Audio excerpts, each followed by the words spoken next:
Yo, good day mga idol. Magandang umaga sa inyo. May share lang ako sa inyo mga idol. Bigla ko lang naisip to ngayong umaga. Kasi madami ako nakikita sa Facebook na ganito yung ginagawa eh. Sikat na vlogger siya mga idol. Meron siyang shop.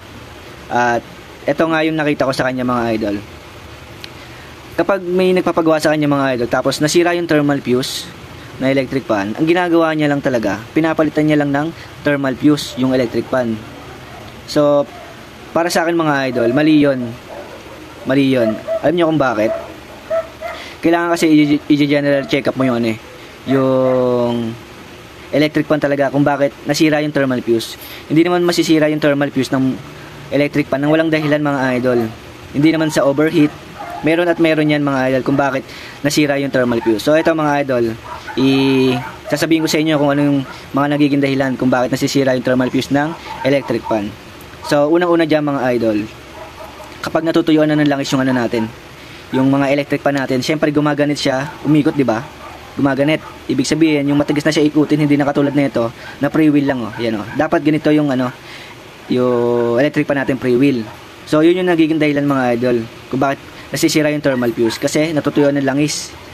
Pangalawa mga idol, itong bushing at itong shafting nagkakaroon ng problema. So, ito, kapag nagkakaroon na siya ng alog yung bushing natin dito, kailangan kasi yung bushing saka shafting, kapag chinek mo wala siyang alog. Kapag may alog mga idol, yun yung naging problema. Tapos malaki na yung kinain niya dito sa shafting, marami ng gas-gas.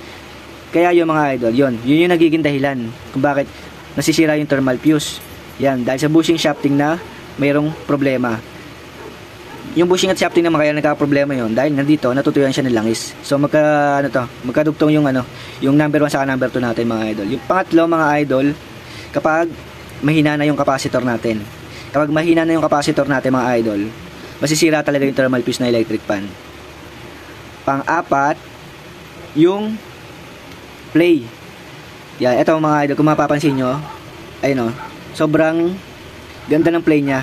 Ang play lang nito isang washer lang. Yung washer na sinasabi ko mga idol, yung parang ganito lang siya. Yan. Parang ganito lang. Kailangan yung play niya ganito lang. Malaki pa nga ito mga idol eh. Yan, malaki pa nga ito eh. Kailangan yung manipis na na washer para maganda yung play niya. Para hindi agad mag-iinit yung motor. So mapapansin nyo mga idol kapag nagre-repair kayo. Pag chinek nyo yung spacer, di ba pumutok yung thermal fuse. Pagkabukas nyo mga idol, yung ibang mga washer, saka spacer, nalusaw na siya. Tapos yung play niya sobrang laki na. Yung sobrang laki na talaga. Yun mga idol. Yun yung dahilan kung bakit pumuputok yung thermal fuse natin dahil sa play na electric fan. So kailangan ganito lang mga idol. Ang nangyari naman yung mga idol, yung mga washer nun sa kanyang spacer, nalulusaw. Kaya lumalaki yung play niya. So yun. Tapos yung panghuli mga idol, kaya pumuputok yung thermal fuse dahil nasa motor.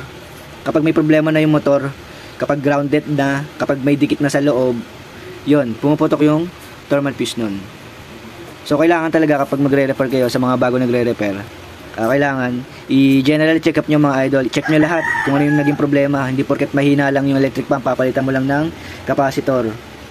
Baka yung foam niya sa loob tuyo na, tapos yung bushing niya may alog na, yung shafting niya may gas-gas na.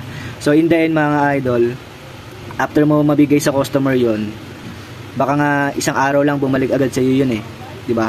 So kailangan general check up mo. Saka yung sa thermal fuse mga idol, sinasabi ko sa inyo, hindi masisira ang thermal fuse na electric fan kung walang nagiging problema sa ibang mga pyesa. So yun lang mga idol, para sa mga mga bago nagre-repair.